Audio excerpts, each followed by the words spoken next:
পঙ্কজ দা fearless ভয়েসে স্বাগত জানাই। আমি ইন্দ্রাণী। আজকে একটু ঘরের থেকে বেরিয়ে অন্য জায়গায়।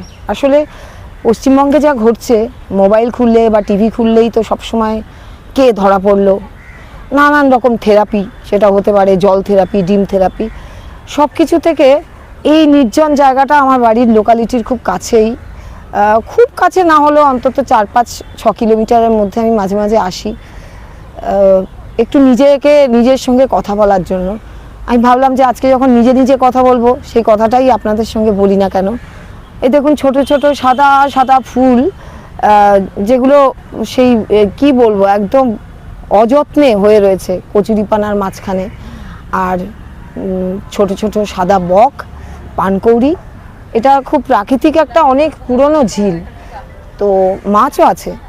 এরকম একটা জায়গায় এসে নিজের সঙ্গে নিজের কথা বলতে ইচ্ছে করছে। পাপের ঘোড়া তাহলে পূর্ণ হলো বলুন। জানি পদ্মা মণ্ডলী বলুন, বরুণ বিশ্বাসের বৃদ্ধ বাবা বলুন, যিনি প্রায় চলে যাওয়ার পথে, কিংবা ঈদের সময় গেছিলাম আনিস খানের বাবার কাছে।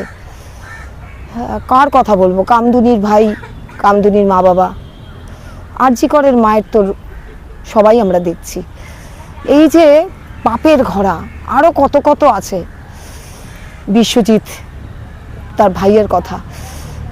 এই যে পাপের ঘোড়া, যারা কোনো রাজনীতির সঙ্গে দূর খুব একটা সম্পর্ক নেই, তারা যখন শেষ হয়ে গেছেন, তাদের প্রিয়জনকে এই নোংরা পলিটিক্সের জন্য চলে যেতে হয়েছে, তাদের বোধহয় মনে হচ্ছে পাপের ঘোড়া পূর্ণ হলো।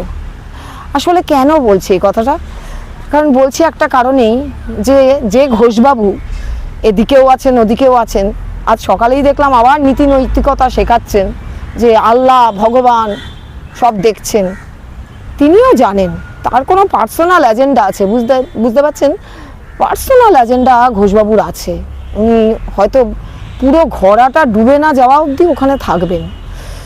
তো যাই হোক, নীতি নৈতিকতা যারা শেখাচ্ছেন, তার মধ্যে প্রাক্তন যিনি হয়ে গেছেন আমাদের সর্বা ছিলেন, তিনি বলছেন, আচ্ছা বলুন তো, এই বুদ্ধবাবু জ্যোতিবাবুর বাড়ির সামনে কেউ সাহস পেয়েছিল এই রকম করে গালিগালাজ দেওয়ার?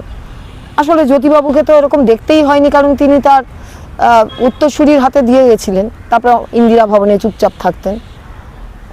সত্যিকারের একজন সিপিএমের বা দেশের একজন নেতা হিসেবে, সিপিএমের নির্দেশক হিসেবে থাকতেন।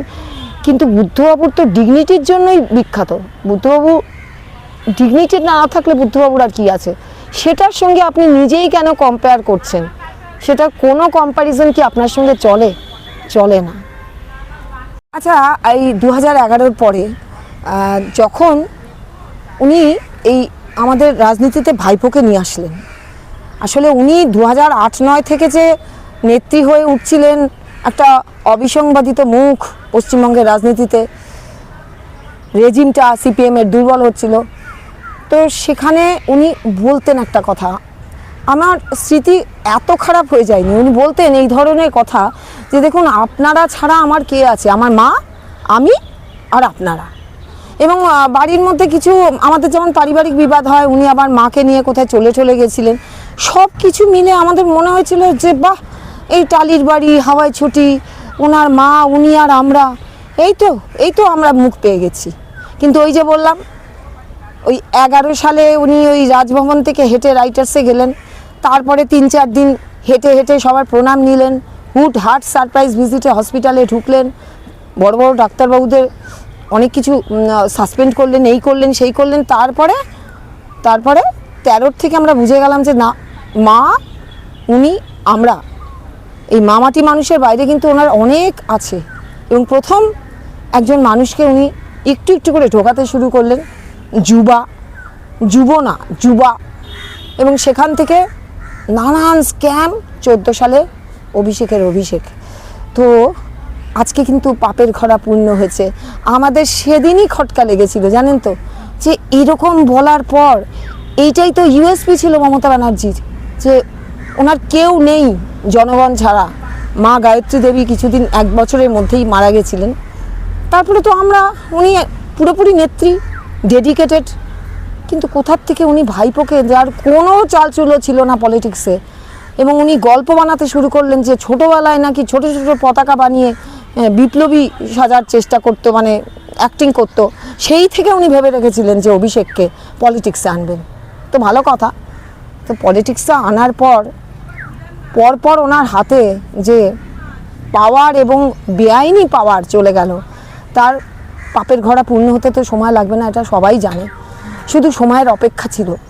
কিন্তু 4 তারিখের পর, বিশেষ করে 9 তারিখের পর এই যে এরকম একটা ঘটনা ঘটবে, আসলে কি জানেন তো, ওই নারদা ফুটেজের ভাই বোন আছে, নারদা ফুটেজের যে মধুর প্রতিশোধ, তার ভাই বোনরাও বোধহয় বুঝতে পারেননি, যাদের যাদের দেখা গেছিলো অনেকে মারা গেছেন, সুব্রত মুখোপাধ্যায়, সুলতান, আরও অনেকে মারা গেছেন। কিন্তু যে কজন বেঁচে আছেন তাদের বোধহয় নিজেদেরও আইডিয়া ছিল না যে এইভাবে পাশা উল্টে যাবে, আর মুখ্যমন্ত্রী যিনি হবেন তিনি তাদের ওই ফিলিং নারদা যে স্টিং অপারেশন, আবারও বলছি, আগের দিনও বলেছিলাম, রাজ্যসভায় পাঠিয়েছিলেন কেডি সিংকে, বলা হয় যে ভাইপোর খুড়শ্বশুর, তিনিই ম্যাথুকে দিয়ে এই ঘটনা ঘটিয়েছিলেন যাতে তৃণমূলটা শেষ হয়ে যায়, অর্থাৎ ভাইপোর জমানা শুরু হয়, পুরনো জমানা শেষ হয়ে যায়। তো সেই যে ফিলিং, সেটা হতে পারেন কাকলি, হতে পারেন সৌগত রায় যারা বেঁচে আছেন, এবং আরও যারা আছেন শুভেন্দু অধিকারী সহ, তারা কিন্তু একাত্মবোধ করছেন। আর সেই একাত্মতা থেকেই এক ধরনের নতুন বিদ্রোহ, যেটা সময়ের অপেক্ষা, সংসদে যেটা পরিষদীয় দল হিসেবে বিধানসভায় হয়ে গেছে, সেটার মধ্যে অনেকেই বলছেন যে সময় নেওয়া দরকার ছিল। যিনি স্পিকার আছেন আসলে হাশিম আব্দুল হালিম, তিনি এখনও ওই একটা ফেস, যে বিমান বন্দ্যোপাধ্যায় বা যিনি এসছেন তাকে ছাপিয়ে এখনও তিনি কিন্তু একটা ফেস, যে সময় না দিয়ে কেন তাড়াতাড়ি। কিন্তু সব কিছুর মধ্যে আমি বলবো, সে বারবার বলছি যে পাপের ঘর নাকি পূর্ণ হলো, পাপের ঘরা। আবারও একটা কথা বলি, দেখুন পিএসসির চেয়ারম্যান, পাবলিক অ্যাকাউন্টস কমিটির চেয়ারম্যান, সব সময় এটা বিরোধী দলের থেকে যে এমএলএ হয়ে আসে তাকে করতে হয়। কিন্তু ওই যে মমতা ব্যানার্জির পাপের ঘোড়া পূর্ণ কীরকম হলো দেখুন, আমরা পুরো রেজিমটাই দেখলাম যে পাবলিক অ্যাকাউন্টস কমিটির চেয়ারম্যান তাদেরই করা হচ্ছে যাদেরকে বিজেপি বা কংগ্রেস থেকে জিতবে, কিন্তু উনি ভাঙিয়ে নিয়ে আসবেন। অর্থাৎ ধরা পড়লেই উনি অফিসিয়ালি বলবেন, ও মা মুকুল তো ওদেরই ছিল, কৃষ্ণ কল্যাণী তো ওদেরই, শঙ্কর সিং তো ওদেরই, কখনো কংগ্রেস কখনো বিজেপি, সেদিক থেকে উনি ঠিক আছেন। কিন্তু দল বদলু হয়ে ওনার পাবলিক অ্যাকাউন্টস কমিটির কোনো দুর্নীতি ধরবেন না এমন লোককেই উনি রেখে দিতেন। তো সেই যে পাপের ঘোড়া উপচে পড়ছে, সেটায় কাদের কি স্বার্থসিদ্ধি হচ্ছে জানি না, কিন্তু আমরা যারা সাধারণ মানুষ দিনের পর দিন দেখেছি এই অন্যায়গুলো, তাদের কিন্তু আজকে মনে হচ্ছে যে এ মধুর প্রতিশোধ, পাপের ঘোড়া পূর্ণ হলো।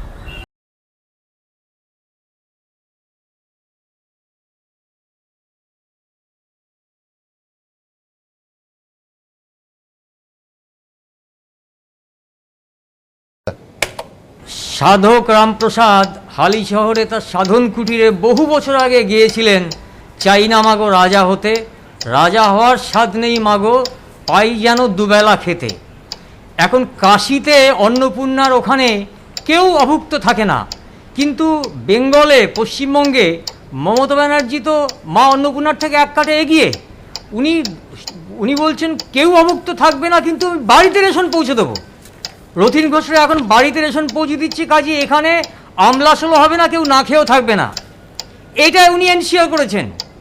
কিন্তু আপনি এইটা ভুলে গেলে চলবে না যে মানুষের যখন পেটের জ্বালাটা চলে যায় তখন তার আরও এগিয়ে যায়। উন্নততর বামফ্রন্টের কথা বলেছিলেন বুদ্ধদেব ভট্টাচার্য, আর উন্নততর টিএমসির কথা বলছেন মমতা ব্যানার্জি, কিন্তু তলাটা তো ফোপড়া, কয়লা, বালি আর ভেরি, এতে 25 থেকে 30 হাজার কোটি টাকা লগ্নি খাচ্ছে, যে যা পাবে লুটে নেবে। আজ থেকে 1.5 মাস আগে আপনাদের প্রতিবেদনে দেখিয়েছিলেন জগদীশপুর, হাওড়া জগদীশপুরের একজন অঞ্চল প্রধান, তাকে হাওড়া কমিশনারেট পুলিশ অ্যারেস্ট করেছিল। 7খানা হোটেল, 10টা গাড়ি, আর তার কতগুলো স্করপিও, তার কোনো হিসেব নেই। কত মানুষকে সে মেরে দিয়েছে তার ঠিক নেই। সেই সাধের আপনার টিএমসি সমর্থক, যখন তাকে পুলিশ যখন অ্যারেস্ট করলো তখন তার এই কুকীর্তিগুলো জানা গেল। শুধু আপনার দল বাড়ালে হবে না, মমতা ব্যানার্জি একা সব কিছু করতে পারবেন না। এই সমীর বাবুদের এখন কাজ হচ্ছে উন্নততর টিএমসি করতে গেলে পার্জিং করতে হবে, পার্গেশন দরকার। সমীর চক্রবর্তী 1973 সাল থেকে কংগ্রেস করতেন। মমতা ব্যানার্জির আগে উনি রাজনীতি করেছেন আমি জানি। উনি খুব ভালো করে জানেন এগুলো যে আইওয়াস। ওই অঞ্চল সভাপতিকে মাজায় দড়ি দিয়ে প্রকাশ্যে হাঁটিয়ে নিয়ে যেতে হবে এবং বলতে হবে দল থেকে তুমি বহিষ্কার, দেখবেন জারিজুরি খতম। এইটা করতে পারলে আমলারা বল পাবে।